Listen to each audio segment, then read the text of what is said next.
Lectura de la primera carta del apóstol San Juan. Queridos hermanos, en esto sabemos que conocemos a Jesús, en que guardamos sus mandamientos. Quien dice, yo le conozco y no guarda sus mandamientos, es un mentiroso y la verdad no está en él. Pero quien guarda su palabra, ciertamente el amor de Dios ha llegado en él a su plenitud. En esto conocemos que estamos en él. Quien dice que permanece en él debe vivir como vivió él. Queridos, no os escribo un mandamiento nuevo, sino el mandamiento antiguo que tenéis desde el principio. Este mandamiento antiguo es la palabra que habéis escuchado. Y sin embargo, os escribo un mandamiento nuevo, lo cual es verdadero en él y en vosotros, pues las tinieblas pasan y la luz verdadera brilla ya. Quien dice que está en la luz y aborrece a su hermano, está aún en las tinieblas. Quien ama a su hermano permanece en la luz y no tropieza. Pero quien aborrece a su hermano está en las tinieblas, camina en las tinieblas, no sabe a dónde va, porque las tinieblas han cegado sus ojos. Palabra de Dios. Alégrese en el cielo, goce la tierra. Cantad al Señor un cántico nuevo, cantad al Señor toda la tierra, cantad al Señor, bendecid su nombre. Alégrese el cielo, goce la tierra. Proclamad día tras día su victoria, contad a los pueblos su gloria, sus maravillas a todas las naciones. Alégrese el cielo, goce la tierra. El Señor ha hecho el cielo, honor y majestad lo preceden. Fuerza y esplendor están en su templo. Alégrese el cielo, goce la tierra.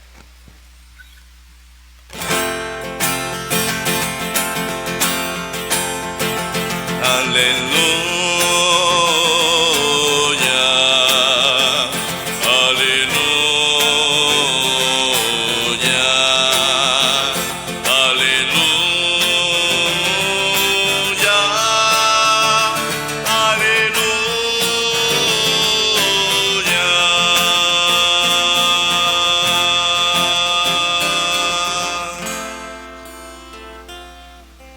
El Señor esté con ustedes. y con tu espíritu. Lectura del Santo Evangelio según San Lucas. Gloria a ti, Señor. Cuando llegó el tiempo de la purificación, según la ley de Moisés, los padres de Jesús lo llevaron a Jerusalén para presentarlo al Señor, de acuerdo con lo escrito en la ley del Señor. Todo primogénito varón será consagrado al Señor, y para entregar la oblación, como dice la ley del Señor, un par de tórtolas o 2 pichones. Vivía entonces en Jerusalén un hombre llamado Simeón, hombre justo y piadoso, que aguardaba el consuelo de Israel, y el Espíritu Santo moraba en él. Había recibido un oráculo del Espíritu Santo, que no vería la muerte antes de ver al Mesías del Señor. Impulsado por el Espíritu, fue al templo. Cuando entraban con el niño Jesús sus padres para cumplir con él lo previsto por la ley, Simeón lo tomó en brazos y bendijo a Dios diciendo: Ahora, Señor, según tu promesa, puedes dejar a tu siervo irse en paz, porque mis ojos han visto a tu Salvador, a quien has presentado ante todos los pueblos, luz para alumbrar a las naciones y gloria de tu pueblo Israel. Su padre y su madre estaban admirados por lo que se decía del niño. Simeón los bendijo diciendo a María, su madre: Mira, este está puesto para que muchos en Israel caigan y se levanten.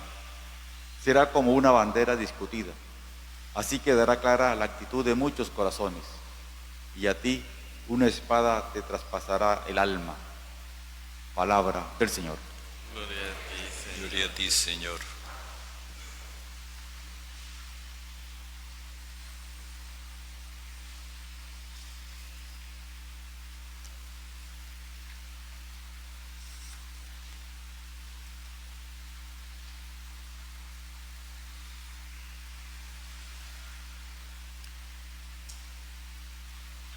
La presencia de Jesús implica la irrupción de Dios en la historia de los hombres.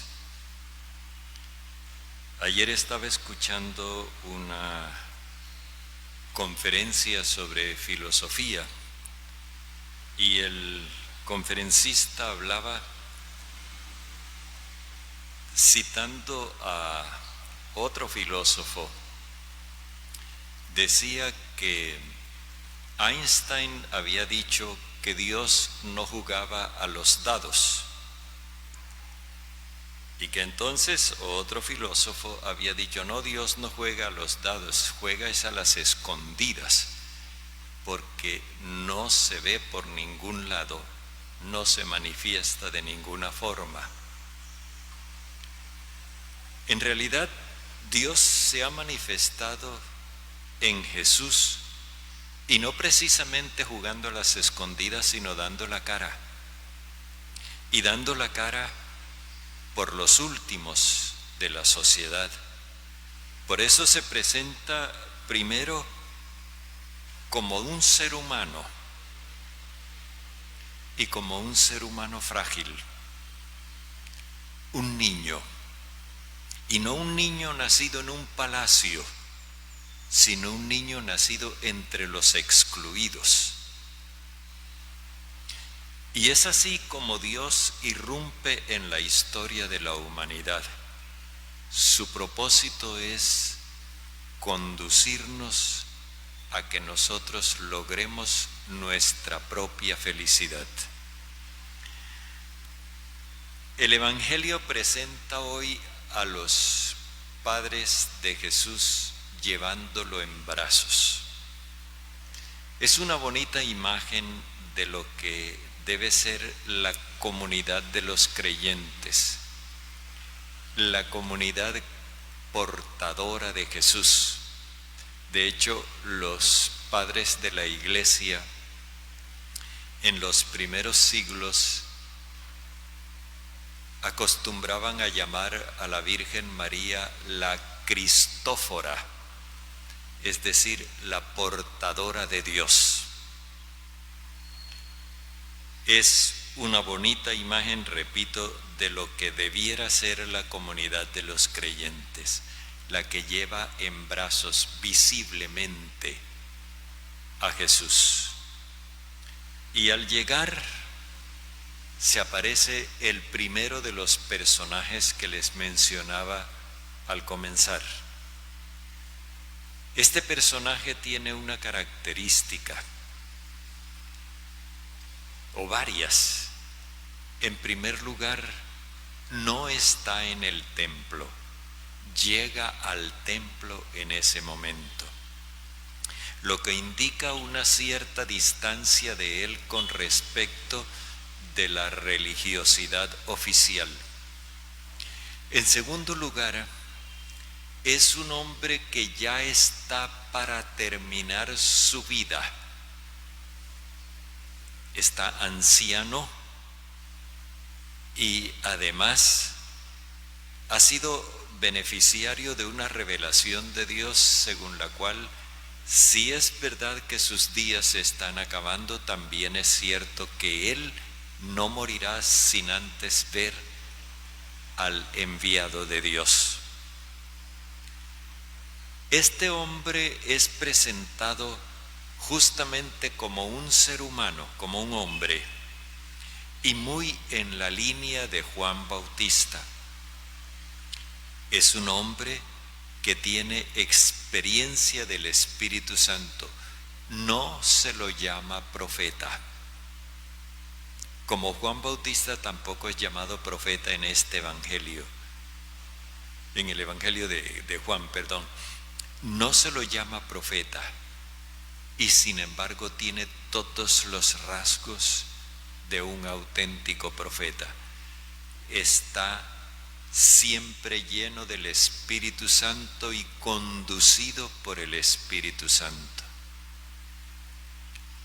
Este hombre, cuando se encuentra con María y José, toma el niño en sus brazos Y entonces hace una declaración que es la que más nos interesa en este momento. Señor,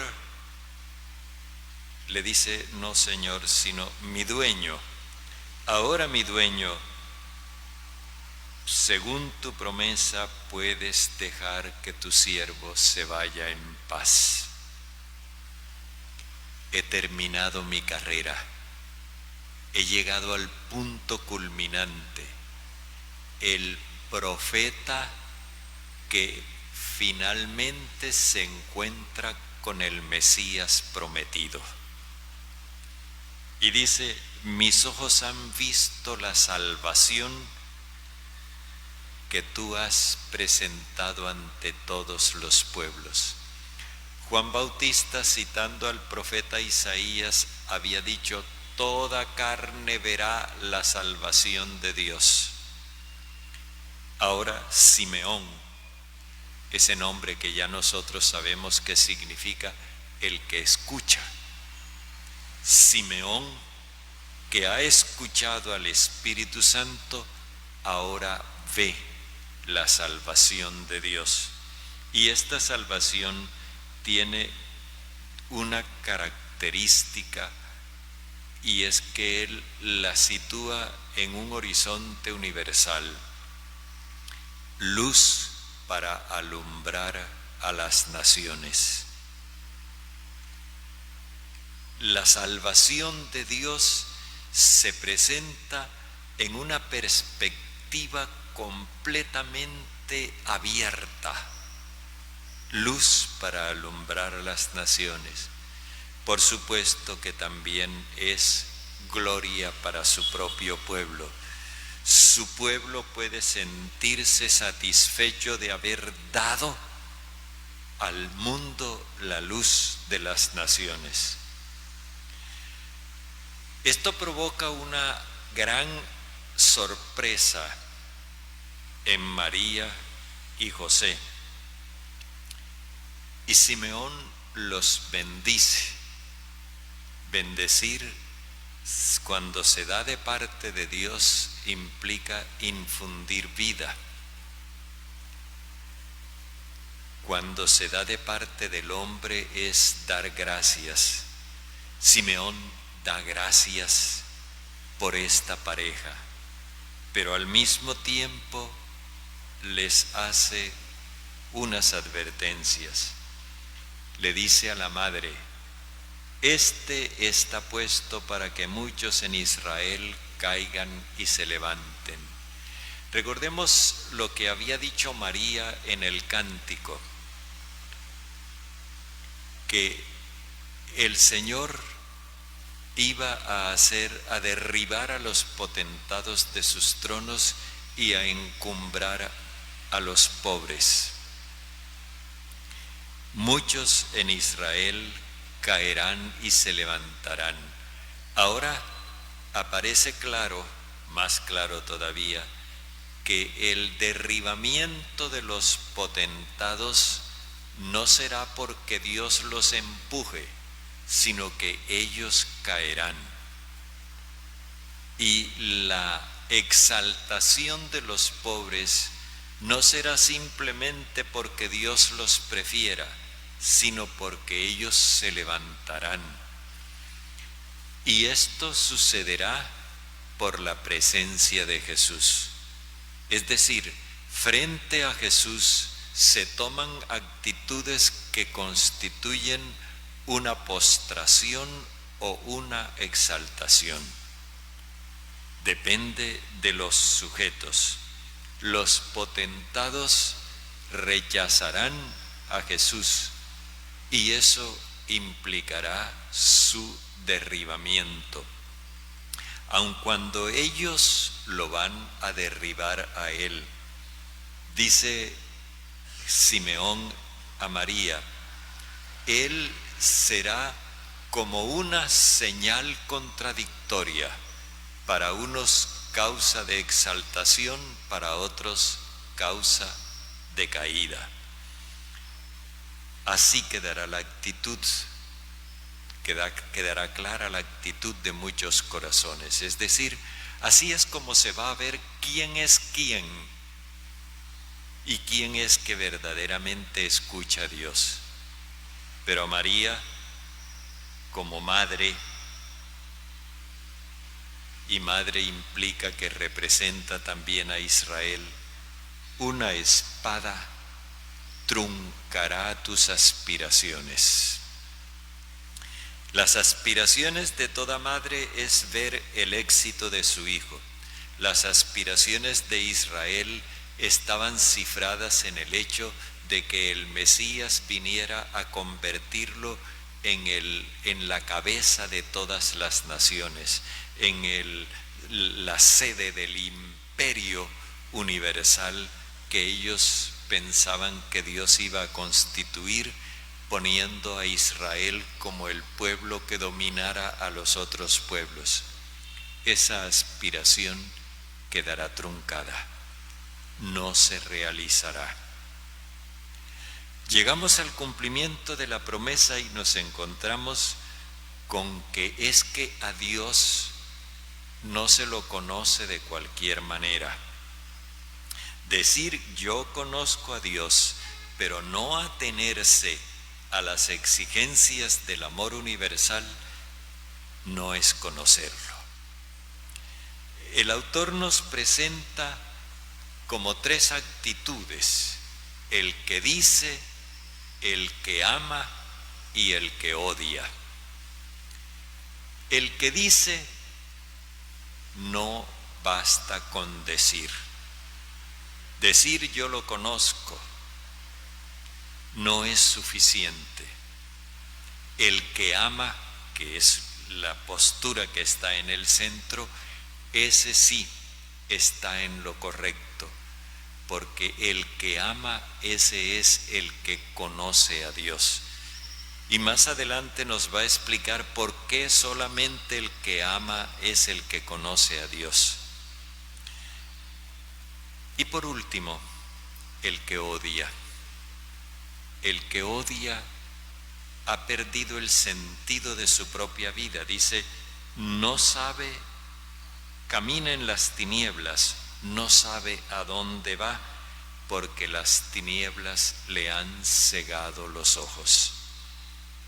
El odio le hace perder el sentido a la propia vida y también hace que el ser humano se pierda a sí mismo, porque el que odia está en la tiniebla y el que está en la tiniebla está en la muerte, se frustra a sí mismo.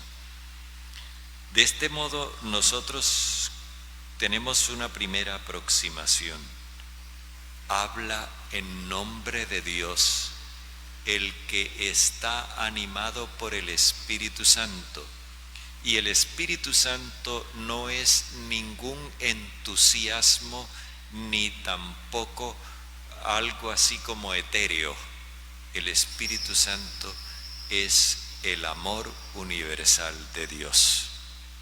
Y está animado por el Espíritu Santo aquel que tiene su corazón abierto para que la humanidad entera vea la salvación de Dios. Es decisivo este hecho. Habla en nombre de Dios el que está animado por ese amor universal que se manifestó en Jesús y que tiende a solidarizarse con todos los seres humanos, comenzando por los más pequeños, los excluidos. Esto es importante para que al celebrar la Eucaristía nosotros no perdamos de vista que no se trata de un acto piadoso en el cual nosotros venimos a recibir la comunión como premio porque nos portamos bien siguiendo los 10 mandamientos. No, aquí se trata de algo más grande. Se trata de que nosotros venimos a realizar el encuentro con el Señor porque hemos preparado el camino del Señor.